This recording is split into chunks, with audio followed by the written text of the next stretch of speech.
Assalomu alaykum ustoz. Beruniy maktabida necha nafar o'quvchi muddatidan avval talaba bo'lish baxtiga erishdi? Bu o'quv yilida Beruniy maktabida 107 nafar o'quvchimiz muddatdan avval talaba bo'lish baxtiga erishdi. Bunday natijaga qisqa muddatda qanday erishsa bo'ladi? Yaxshi mas'uliyatli ustoz, intizomli mehnatkash talaba bo'lsa muvaffaqiyatga erishadi.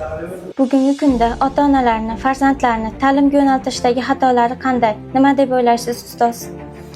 Bugungi kunda ota-onalarimizda eng katta xatolardan va asosiy xatolardan biri o'zlari erisha olmagan orzu-umidlarini farzandlarining zimmasiga yuklash.